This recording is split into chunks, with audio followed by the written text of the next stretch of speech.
കാലിപ്പൻ മാഷിൻ്റെ തെമ്മാടിപ്പെണ്ണ്. അവതരണം ഷിബു ജോസഫ്. രചന വിദ്യാവസൻ. പക്ഷേ അവളെൻ്റെ എല്ലാമായി മാറി. അവൾ അഹങ്കാരിയാണ്. അതെൻ്റെ മാത്രം അലങ്കാരമാണ്. ഇന്ന് ഈ നിമിഷം വരെ ഞാൻ അവളെ ഭ്രാന്തമായി പ്രണയിക്കുന്നു. വൈകിയെ പ്രണയിച്ചതിലും 10 മടങ്ങ് ഞാൻ അവളെ പ്രണയിക്കുന്നു. ഈ ജന്മം എൻ്റെ പാതി അവളാണ്. അതാർക്കും മാറ്റാനാവില്ല. ആർക്കും. വൈകിക്ക് നഷ്ടമായത് പ്രണയം മാത്രമാണ്. പക്ഷെ എൻ്റെ പെണ്ണിന് നഷ്ടമായത് അവളുടെ കുടുംബം. ഞാൻ അവളെ കൈവിട്ടാൽ അവളുടെ ജീവിതം പോലും നഷ്ടമാകും. ചതിയിലൂടെ വൈക ജീവിതം നിലനിർത്താൻ നോക്കി. പക്ഷെ ഞാൻ തൊട്ടതിൻ്റെ പേരിൽ എന്നെ കെട്ടണം എന്ന് പോലീസ് സ്റ്റേഷൻ വരെ പോയി എനിക്ക് വേണ്ടി നിന്ന എൻ്റെ പെണ്ണിനെ പോലെ ഒരു പെണ്ണ് ഇനി ജനിക്കുകയില്ല, ജനിക്കാനും പോകുന്നില്ല. എൻ്റെ പെണ്ണ് എൻ്റെ ലെനു. അതാർക്കും മാറ്റാനാവില്ല.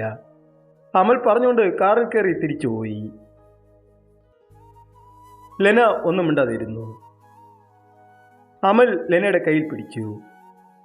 ലെന അനങ്ങാതിരുന്നു. സോറി, ഇടർച്ചയോടെ അമൽ പറഞ്ഞു. ലെന അപ്പോഴും ഒന്നും മിണ്ടാതെ ദൂരെ നോക്കിയിരുന്നു. തറവാടെത്തിയതും ലെന മൂത്ത് നോക്കാതെ അകത്തേറി മുറിയിൽ പോയി കമിഴ്ന്നു കിടന്നു. അമൽ ഒന്നും മിണ്ടാതെ അവളുടെ പുറകെ പോയി. രാത്രി അത്താഴം കഴിച്ച് എല്ലാവരും ഹാളിൽ കൂടിയിരുന്നു. വേദേ, ഇതിന് ഒരു തീരുമാനം കാണണം. കാര്യം എന്തൊക്കെയായാലും വൈക നമ്മുടെ മോളല്ലേ. അവളുടെ കരച്ചിൽ കാണാതിരിക്കാൻ പറ്റുമോ? നീലാണ്ടൻ പറഞ്ഞു. അമൽ സംശയത്തോടെ നീലാണ്ടനെ നോക്കി. ഞാനും അതാണ് ആലോചിക്കുന്നത്. എത്ര തന്നെ ആയാലും നമ്മുടെ കൊച്ചിൻ്റെ കണ്ണുനീരിൽ ആരുടെയും ജീവിതം ഉയർത്തണ്ട. അവളെ ഒഴിവാക്കാൻ പറയച്ച. ഞാൻ പറഞ്ഞും കേൾക്കുന്നില്ല. വേദവർമ്മയും അനുകൂലിച്ചു. ഗായത്രി നിറകണ്ണോടെ അവർ പറയുന്നത് കേട്ടിരുന്നു. എല്ലാവരും ചിരിയോടെ സമ്മതിച്ചു. മോനെ, നീലാണ്ടൻ വിളിച്ചു. അമൽ ഒന്നും മിണ്ടാതിരുന്നു. ആ കൊച്ച് നിനക്ക് വേണ്ട. അവളെ ഒഴിവാക്കി നമ്മുടെ വൈകമോളെ നീ അങ്ങ് കെട്ട്. നീലാണ്ടൻ അമലിനെ നോക്കാതെ ഗൗരവത്തിൽ പറഞ്ഞു. അപ്പോൾ ആ പെണ്ണിനെ എന്താണ് ചെയ്യേണ്ടത്? കുഴിച്ചു മൂടാനോ? അവളെ കൊന്നാലും കേൾക്കാൻ ആരും വരില്ല അല്ലയോ? അതുകൊണ്ടല്ലേ എല്ലാവരും കൂടി അവളെ... അമൽ ശബ്ദം ഉയർത്തി. എല്ലാവരും ഞെട്ടലോടെ അമലിനെ നോക്കി. അമലേ, അവളെ നല്ലൊരു നസ്രാണി ചെക്കനെ പിടിച്ച് കെട്ടിച്ചു കൊടുക്കാം. 2ാം കെട്ടുള്ള നല്ലൊരു ചെക്കൻ ഉണ്ടാകുമല്ലോ. അന്തസ്ഥായി കെട്ടിച്ചുവിടാം. കൊല്ലാനല്ലല്ലോ പറയുന്നത്, നിന്റെ ജീവിതത്തിൽ നിന്ന് ഒഴിവാക്കാനല്ലയോ പറയുന്നത്? നീലാണ്ടൻ അമലിനെ നോക്കി ചോദിച്ചു. മുത്തച്ഛൻ ഇതിൽ ഇൻവോൾവ് ആകണ്ട. ഇതെൻ്റെ കാര്യമാണ്. നിന്റെ കാര്യമല്ല, എൻ്റെ മോളുടെ ജീവിതമാണ്. വൈകിയുടെ അമ്മ ഓടി വന്ന് ഇടയ്ക്കേറി പറഞ്ഞു. അതെൻ്റെ വിഷയമല്ല. അമൽ ദൂരെ നോക്കിക്കൊണ്ട് പറഞ്ഞു. എൻ്റെ മോളുടെ ജീവിതം തെളിച്ചിട്ട് നിന്റെ വിഷയമല്ലെന്നോ? അവർ അമലിനെ അടിക്കാൻ പോയി. വേണ്ട, നീലാണ്ടൻ തടഞ്ഞു. അമലേ, നീ വൈക അവളെ വെളി ചേർത്തുക. ഇതിൻ്റെ അവസാനത്തെ തീരുമാനമാണ്. അത് നടക്കില്ല മുത്തച്ഛ, അമൽ പറഞ്ഞതും. ഞാൻ മാറിത്തന്നോളാം. ഇനി എന്നെ പറഞ്ഞ് ഈ കുടുംബം പിരിയണ്ട. എനിക്ക് വേണ്ടി ആരും വഴക്കിടണ്ട. വലിഞ്ഞേറി വന്നവൾ മിണ്ടാതെ തന്നെ വെക്കോളാം. എവിടെയാ ഒപ്പിടാനുള്ളത് അവിടെ ഒപ്പിടാം. ആരും എനിക്ക് വേണ്ടി ജീവിതം ത്യാഗം ചെയ്യണ്ട. ഒറ്റ ശ്വാസത്തിൽ ലെന പറഞ്ഞൊപ്പിച്ചു. ലെനു, അമൽ ഞെട്ടലോടെ ലെനയെ നോക്കി വിളിച്ചു. നിങ്ങളുടെ ജീവിതം ഇല്ലാതാക്കാൻ തന്നെയാണ് ഞാൻ വന്നത്.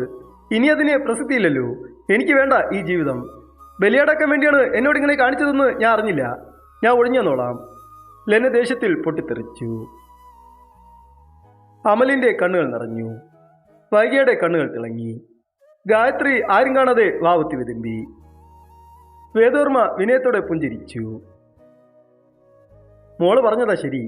എന്തിനാ വെറുതെ? മോളെന്ന് മനസ്സ് വെച്ചാൽ ഇവിടെ സന്തോഷിക്കുന്നത് ഒരുപാട് പേരാണ്. വെറുതെ എന്തിനാ മോളെ ഒരാൾക്ക് വേണ്ടി ഇത്രയും പേരുടെ മനസ്സ് വേദനിപ്പിക്കുന്നത്? നീലാണ്ട ചിരിയോടെ ലെനയുടെ അടുത്തൊന്ന് പറഞ്ഞു.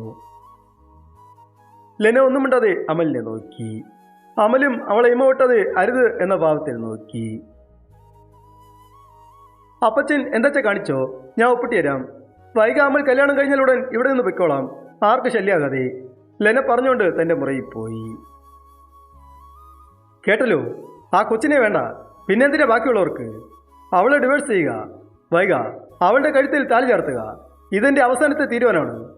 നീലാണ്ട പറഞ്ഞുകൊണ്ട് മറുത്തൊരു വാക്ക് കേൾക്കാൻ നിൽക്കാതെ പോയി.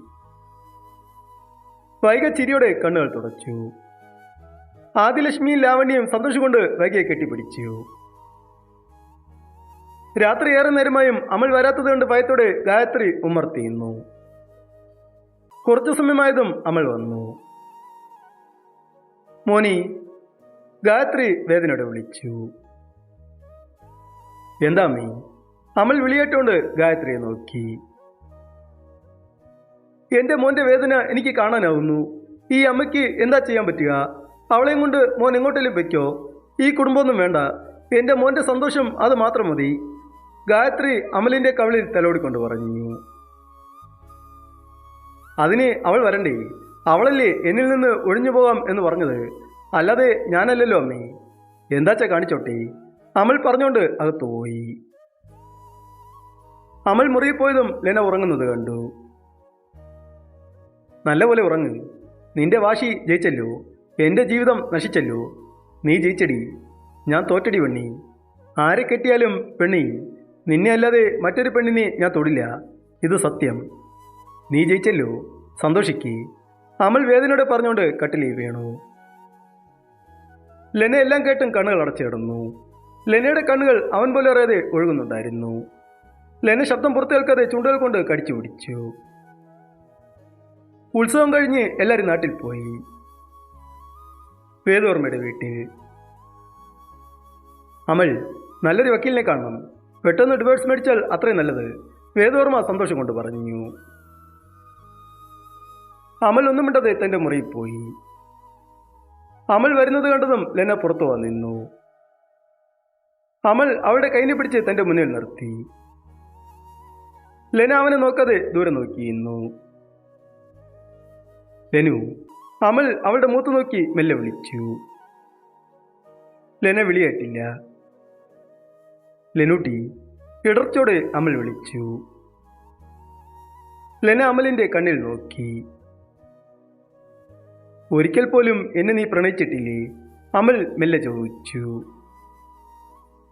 പ്രണയമോ? എനിക്കോ? അതും തന്നോട്? ഹാ! പുച്ഛത്തോടെ ലെന തിരിച്ചു ചോദിച്ചു. കള്ളം. നിന്റെ കണ്ണുകൾ പറയുന്നു എന്നോട് നിനക്കുള്ള പ്രണയം. അമൽ അവളെ തന്നോട് ചേർത്ത് പിടിച്ചോണ്ട് പറഞ്ഞു.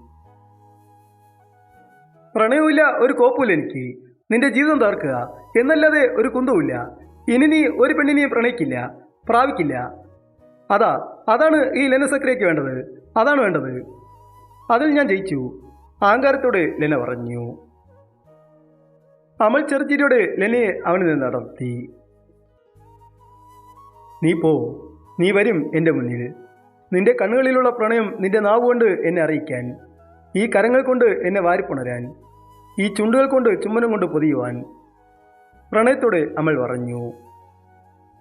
ലെന ഒന്നും മിണ്ടാതെ പുറത്തുപോയി. അമൽ കോളേജിൽ പോകാനൊരുങ്ങി. അമൽ ലെന വരാൻ വേണ്ടി കാത്തിരുന്നു. മോനെ, അവൾ ബസ്സിൽ വന്നോളാമെന്ന് ഗായത്രി ലഞ്ച് ബോക്സ് അമലിന്റെ നേരെ നീട്ടിക്കൊണ്ട് പറഞ്ഞു. പെണ്ണ് രണ്ടും കൽപ്പിച്ചാണല്ലോ.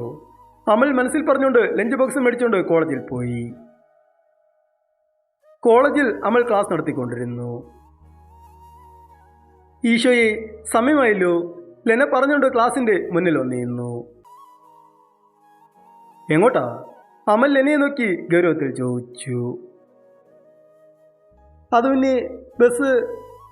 ലെന വാക്കുകൾ വരാതെ പരുതി. ബസ്സോ? എന്നാടോ, ബോധം പോയോ? അമൽ ലെനയുടെ അടുത്തൊന്ന് ചോദിച്ചു.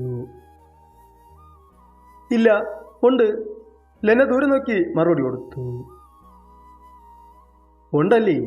ഞാൻ കരുതി സക്രിയ മുതലാളി കൊണ്ടുപോയെന്ന്. അതെ, നോട്ട്സൊക്കെ കംപ്ലീറ്റ് ആണോ? ഗൗരവത്തിൽ അമൽ ചോദിച്ചു. ഏത് നോട്ട്സ്? വായും പൊളിച്ചോണ്ട് ലെന ചോദിച്ചു. നിനക്കറിയില്ലേ? അമൽ തിരിച്ചു ചോദിച്ചു. അതിന് കാലമാടനും ലീവായിരുന്നല്ലോ. വായും പൊളിച്ച് ലെന ചോദിച്ചു. പൊന്നു, ഞാൻ പോകുന്നവനെ കുറെ നോട്ട്സ് തന്നിരുന്നു എഴുതാൻ. നിങ്ങളൊക്കെ എഴുതിയോ? അമൽ തിരിഞ്ഞു ചോദിച്ചു. ആ, എഴുതി സാർ. എല്ലാവരും ഒരേ സ്വരത്തിൽ പറഞ്ഞു. ഇതെപ്പോൾ സംഭവിച്ചു? ഞാൻ അറിഞ്ഞില്ലല്ലോ. വാ വിളിച്ചുകൊണ്ട് ലെന ചോദിച്ചു.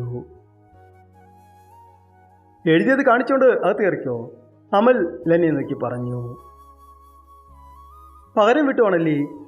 ലെന മെല്ലെ ചോദിച്ചു. നീ എൻ്റെ ഭാര്യയല്ല, എൻ്റെ സ്റ്റുഡൻസ്. അതുകൊണ്ട് ഈ സെൻറ്റിമെൻറ്റിലൊന്നും നോക്കേണ്ട കാര്യമില്ലല്ലോ, ചിരിയോടെ അമൽ പറഞ്ഞു. കാലമടൻ. ലെന പല്ലും കടിച്ചുകൊണ്ട് പുറത്തു നിന്നു.